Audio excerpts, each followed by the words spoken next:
umaga noong Disyembre, may isang barkong nahihirapang dumaan sa palikolikong Ilog Pasig. Ito ang vapor Tabo na papunta sa lalawigan ng Laguna. Buenos dias, Doña Victorina. Kapitan, bakit ba maluwat ang ating pagdaloy? Atensyon lang po, Doña. Baka matamaan natin ang bukidin. Mga kapatid, simple lang ang utas ng ganda. Tataka nga ako kung bakit wala akong nakakaisip. Saan ang isang bagong ilog sa pagkukay lamang ng isang kanal? Sa ganun ay, sarado na lamang ang ilog Pasig. Ngunit paano ang mga salapi at manggagawa? Magawa ito sa mga bilanggo at ipupulangin ay pagkilo sa buong bayan at Ngunit kaguluhan lang ang medyo. kaya ako na hindi maghihimagsik ang mga pulong ito. Ibang kwento naman sa ilalim ng kubyerta.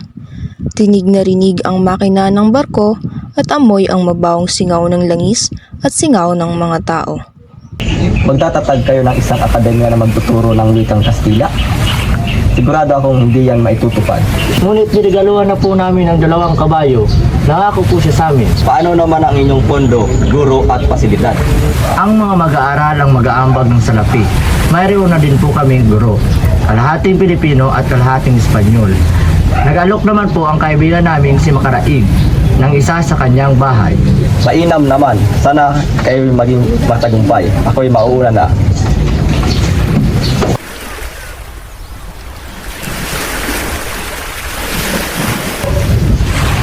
Basilio, kamusta naman kayo? Ayos lang po, Ginoong Simon. Kasama ko po ngayon ang aking klaseng si Isagani. At sa ganun ay, mabuti pa't samahan niyo akong inom ng serbesa. Pasensya na po, pero hindi po kami uminom ng serbesa. Sabi nga ni Padre Camora na ang sobrang pag-inom ng tubig ay maaaring maging sinyalis na makasama lamang. Sabihin po sa kanya na kung siya yung uminom ng tubig, sa halip ng serbesa, ay mapapabuti pang lahat. Sabi din po na ang tubig ay nakakapawi ng apoy at kung galit ay nagiging isang mapusok na baha. Isang dakilang sagot. Maaari nga ang tubig ay maging isang dilubyo. Mapusok ka ngayon. Hindi mo ba alam na siya ang tagapagpayo ng Kapitan General? Talaga?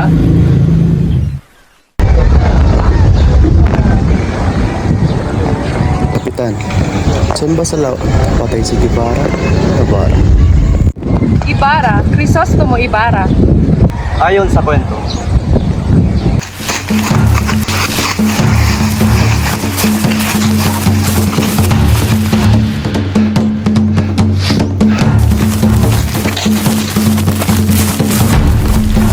Habulin si Ibarra!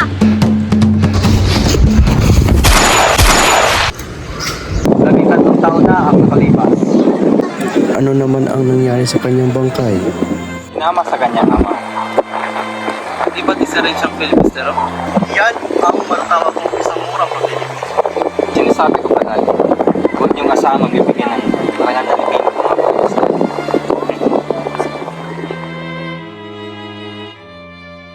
Sa isang masukal at malawak na bahagi ng kagubatan nakatira si Tata Celo at ang kanyang anak na si Cabezang Tales. Totoo po ba tayo? Wala po ba tayong sapat na pera para sa pag-aaral? Pasensya na huli. Pangako, sa susunod na taon, ipapadala na kita sa Maynila upang mag-aral. Tay, saan ka pupunta? At kapag magdadalang itak, hindi ba't ipinagbabawal yan? Kailangan kong bantayan ang ating pinaghirapan. Isang gabi ay pauwi na si Cabezang Tales, hawak ang kanyang sandata at mga dokumento, nung may hindi siya inaasahang makita sa gilid. Tumigil ka! Bakit may dala kang sandata? Di ba't sinabi namin na bawal dalhin ito? Samahan mo kami! Tawan niyo ako! Tawan niyo ako!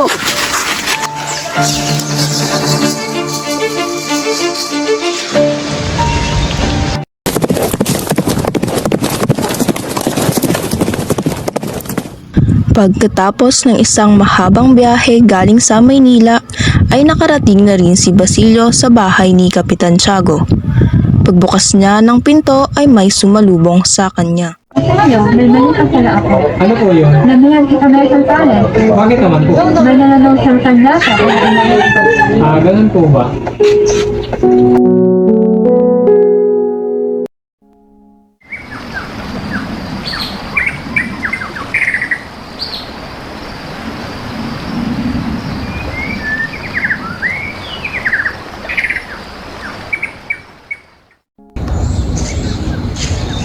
Paalam, Nay. Hanggang sa susunod na muli.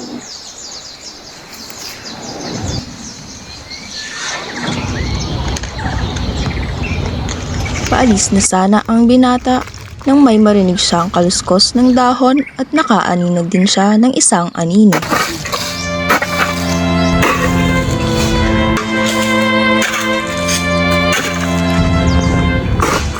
Matutulungan ko ba kayo, Ginoo? Labing 3 taon na po ang nakalipas. Ang inilibing natin na aking ina sa pook na ito. Lumalayan mo kung sino ako? Isang taong ipinalalagay kong napakadakila. Isang taong pinalagay ng lahat na maliban sa akin, napatay na. Sa itong lihim na maaaring kamatayan ko. Ano po ang balak nyo? 13 taon ko na itong pinaplano. Naglagalag ako ng salapi at alahas upang matupad ito. Nais kong pabagsak muli ang pamahalaan at padiliin ang pagkasira nito kahit na maraming dugo ang matapon. Ganun po ba ang balak nyo? Hindi po ba yan masasolusyonan sa mapayapang paraan?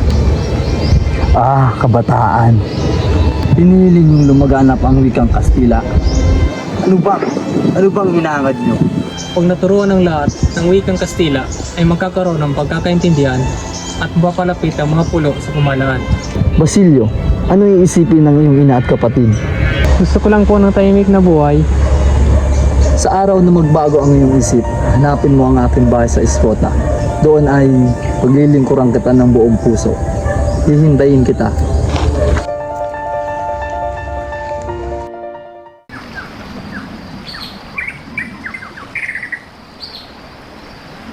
Pagkamulat ni Huli ay tinitingnan niya ang rebulto sa tabi ng kanyang kama kung sakaling nagpadala ang birhen ng 250 piso na kailangan niya. Ngunit walang nandito.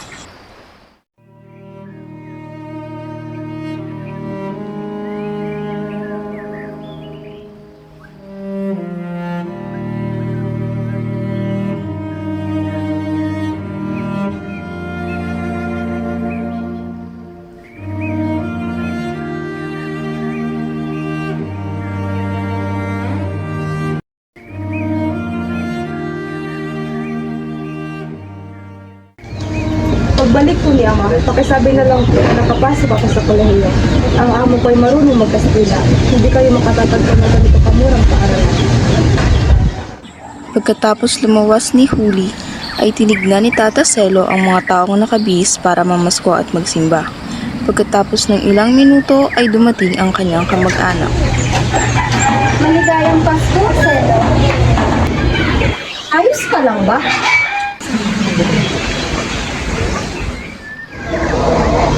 Anong nangyari sa'yo? Ay, sa pipe? Nakarating sa bayan ang balita ng kasawiang palad ni Tandang Selo. Nagsaya ang mga praile dahil sa pagkapanalo nila sa usapin laban kay Cabezang Tales. Sinamantala nila ang pagkakabihag dito upang ipagkaloob sa iba ang lupain nito. Nakalaya si Cabezang Tales sa tulong ng kwaltang naipon ni Huli. Nang dumating ang kabesa sa sariling tahanan, nakita niyang iba na ang nagmamay-ari nito pati ng kanyang lupain. Napaupo na lamang siya sa piling ng kanyang ama at hindi na halos makapagsalita sa buong maghapon. Nakituloy ang mag-aalahas na si Simon sa bahay ni Cabezang Tales. Sa kabila ng paghihigahos ay hindi pa rin nalilimutan ni Cabezang Tales ang kaugaliang Pilipino, kaya't hindi magkandatuto sa pagtanggap sa panauhing dayuhan. Dumating sa bahay ni Cabezang Tales ang mga mamamayan ng San Diego at Tiani upang bumili ng alahas kay Simon. Ayaw ninyo? Marahil lang mga alas na pangkaraniwan, huwag lamang. Siya nga, mga brilyante, matatanyang brilyante, mga mata sa una. Marahil naman, at ako'y may mga matatandang alas. Mga kwintas ni Cleopatra na sadyang nakuha sa piramide ng Egypto. Mga singsing ng mga senador at mga ginoo na taga-Roma na natagpuan sa mga guho ng Kartago. Bawat isa ay pumili ng kanya-kanyang naibigan. May kumuha ng singsing, Rilos at Agnos. Lahat ay bumili maliban kay Kabesang Tales. Kayo, wala ba kayong may pagbibili? May pagbili na ang lahat, ang mga alas ng aking anak, at natitira ay wala ng ganong kahalaga.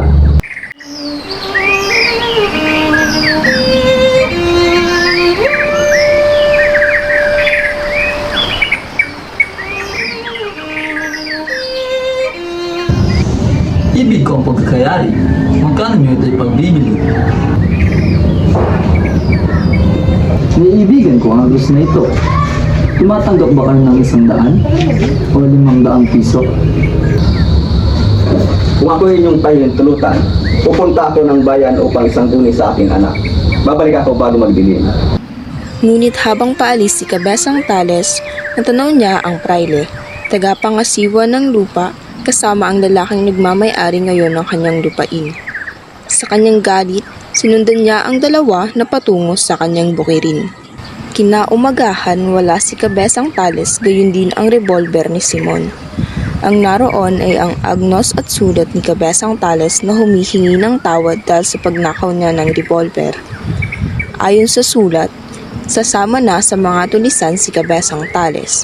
Noong gabing yon, kumalat sa bayan ang balitang namatay ang praileng tagapangasiwa ng lupa, ang bagong may-ari ng lupain ni Kabesang Tales. Sa wakas, nahanap ko na ang aking hinahanap. Isa sa mga huling araw ng Disyembre, naglalaro ng tersilyo sa sala ang mga opisyal. Pinag-usapan ang tungkol sa pagtuturo ng wikang Kastila. Kapangahas na hiling, El deseo es sospechoso.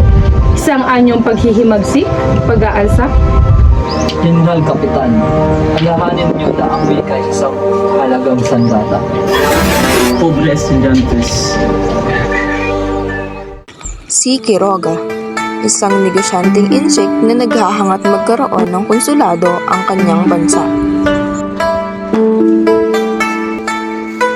Senyor Simeon, ako logi, ako bugsak. Ano? Naluwi kayo at bumagsak, Quiroga. Pinagtanggol kita mula sa mga opisyal ko. Ang ibang manggugulo ay daan sa akin. Siya nga pala, Quiroga. May papasok ako ilang mga kahon ng baril. Itago mo ang mga ito. Ngunit mapanganib yan. Ako na ang bahala doon. Naiintindihan niyo ba? O siya, basta hindi ako sabit diyan.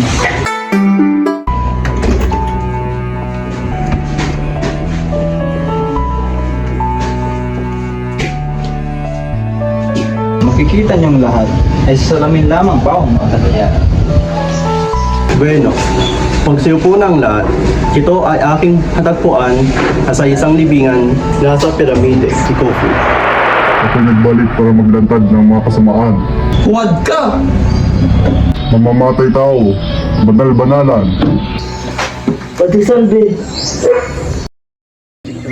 Si Placido ay naglalakad at nakita niya si Simon. Ang Simon, hingi ako sa'yo ng tulong. Hingid ko maging malaya. Ako'y manggugulo. Sa alang-alang ni Maria. Sa bahay ni Kapitan Tiago.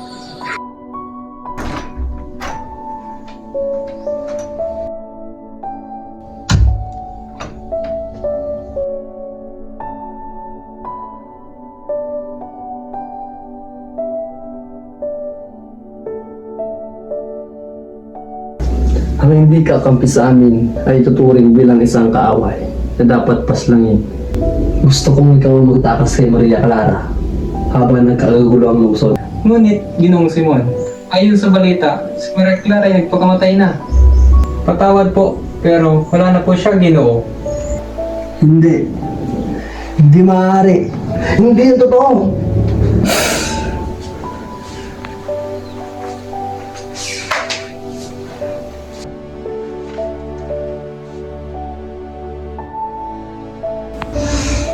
Namatay siya na hindi man lang nalaman na buhay pa ako.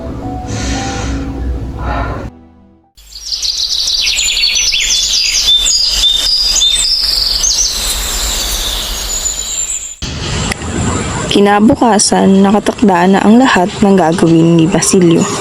Halos naubos ang ipon ko sa pagtubos kay Yuli at pagpapatay ng bahay para sa amanihing konselo. Sa hospital, nakasalubong ang isang propesor sa may klinika. Oh, Basilio. Nasa libre ka ba kagabi? Hindi ho, dahil masama ang kalagayan ni Kapitan Tiago at kinailangan ko siyang samahan. Mabuti kung hindi ka naparoon. Subalit, ikaw ba ay kasabi sa mga kapisanan ng mga mag-aaral? Nagbabayad po ako ng putaw. Ipapayo ko sa iyo na tumiwanag agad. Kailangan mong sunugin lahat ng mga papeles na maaaring manghamag sa iyo.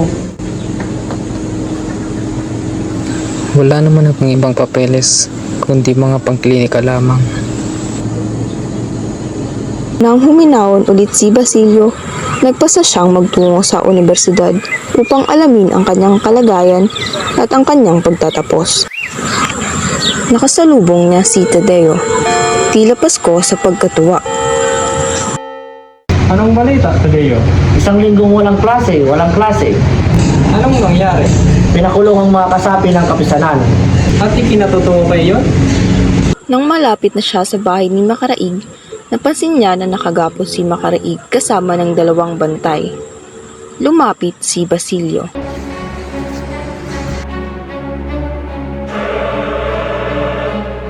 Isang mag-aaral ng medisina na nakatira sa Kali Analogue.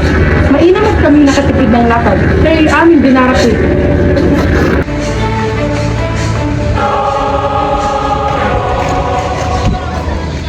Sa pagkakabilanggo ni Basilio, yumao na si Kapitan Tiago. Kaya si Huri na ang kumilos upang matubos si Basilio, ang minamahal niya. Sila ay nagdesisyong humingi ng tulong kay Padre Camora. Julie, alam ko si Padre Camora ay malikot sa babae. Ngunit, huwag kang mag-alala. Nandito naman ako para kay Basilio.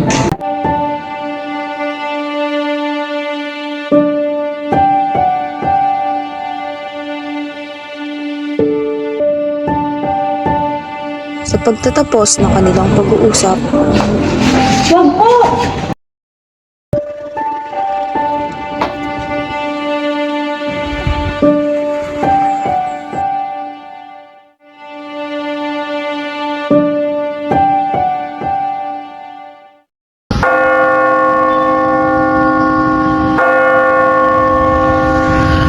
Nangalan ng Ama, Anak, isang pag-ibig ang napawi kay Isagani nang malaman niyang ikakasal ang kanyang irog kay Juanito Pelaez.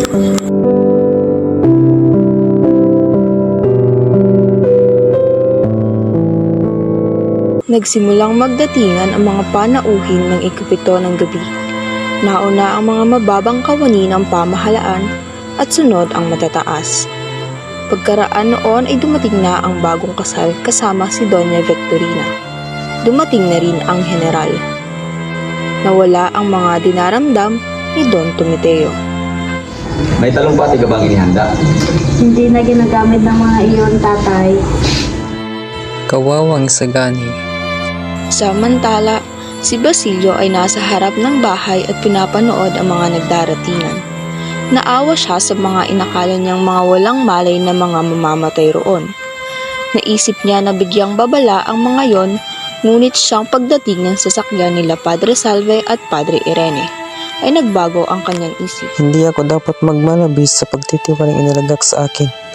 Ako'y may utang na loob sa kanya at sa kanila'y wala. Siya ang umukoy ng libingin ng aking ina na pinatay nila. Ako'y nagpakabuti, pinagsikapan kong magpatawad. Anong ginawa nila sa akin? Mga matay na nga sila na ang aming pagtitiis. Pagkaraan noong namataan niya si Simon na dumating taglay ang lampara ng kamatayan, tumungo sa hagdanan si Simon, tila may iniisip. Parang nag-aalinlangan sa pagpanig sa hagdan, ngunit nagtuloy rin ito.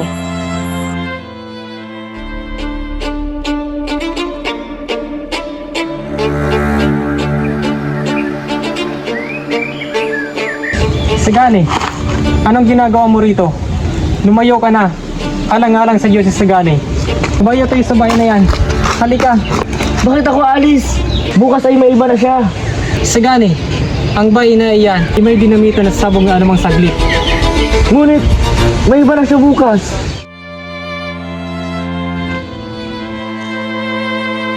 Nagkatagpo ang nagpipiging ng isang kaputol na papel na may sulat na Juan Crisostomo Ibarra. Sino siya? Isang napakasamang biro. Ito nga ang sulat kamay niya. Ito ang lagdan ni Ibarra. Ipinalagay ko ang kahulugan ng sulat ay papatay tayo ngayong gabi.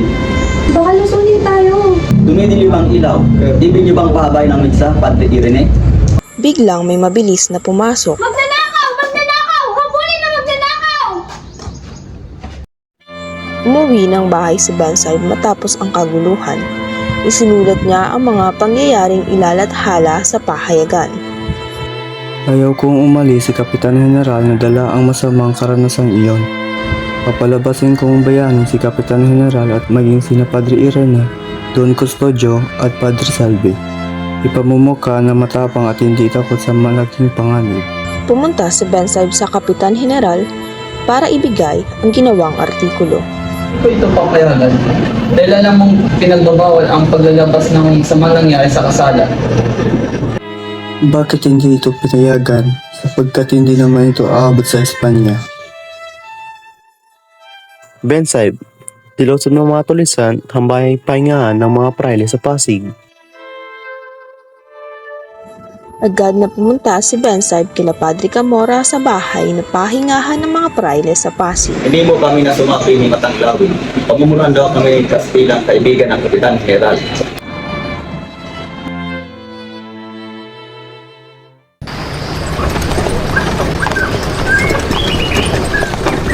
Ang malaherong si Simon ang may slaring. Bernadet, nakipagsosyo siya upang manggulo at patayin ang mga Espanyol. Nauunawaan ko na ngayon. Kaya kagabi, habang naghahaponan kami, namatay ang lampara. Ngunit, may dumating at tinangay ito. Isang magnanakaw at hindi na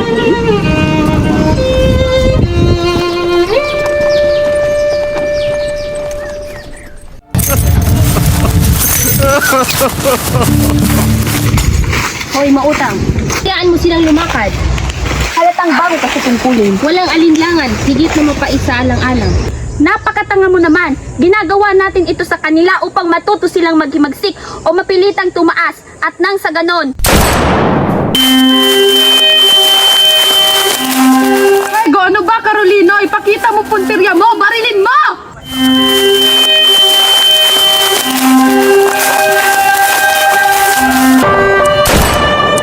Tila nga't putlang-putla si Carolino. Nakita niya ang matanda, ang ingkong niya na si Tandang Selo. Nakita niya ang nanlalalim na mata ng matanda bilang mga salamin ng matitinding hinanakit kahit sa huli nitong mga hininga.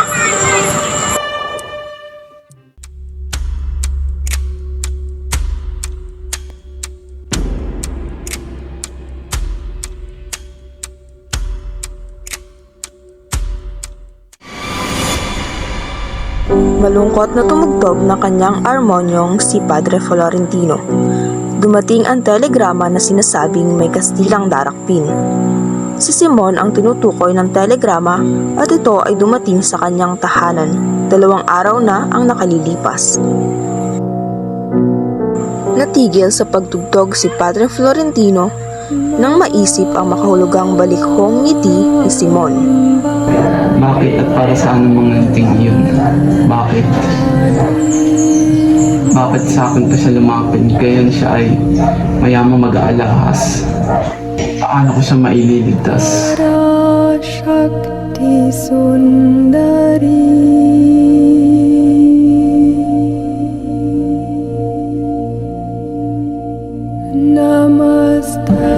May Diyos na gumagabay sa atin, di ba? Oo, lagi siya nakagabay sa atin.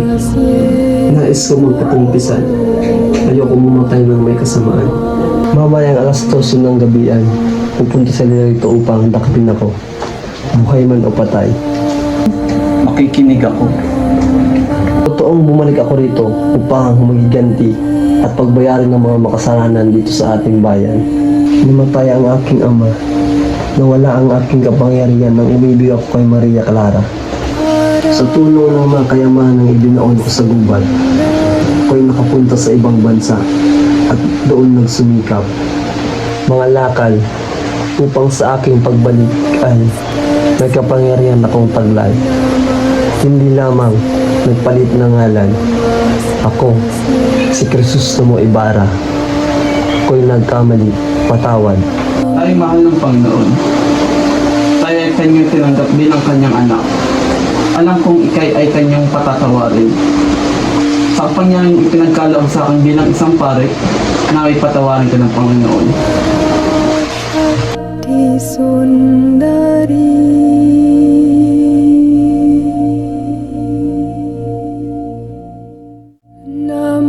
Namastasye, namastasye,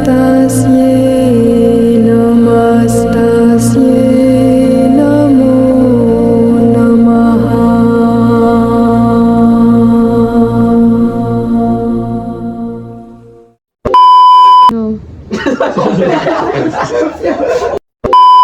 No. Dumidildi mo na. Wala ni!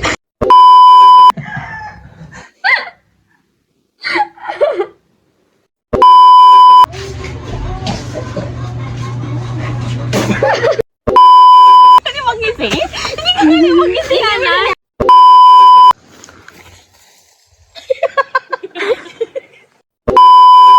Napakatanga mo naman. Pwede, Salvi. Bakit ako alis? Habulin si Ibarra!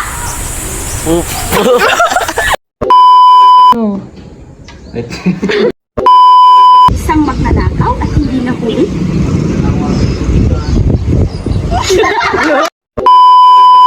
Wag po!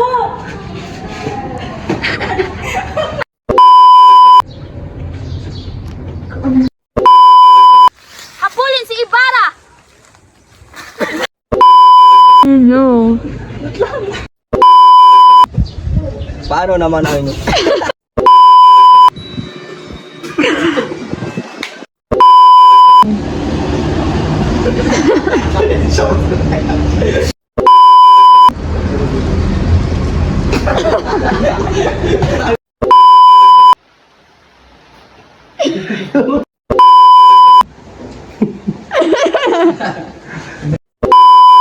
Yan, yukasan.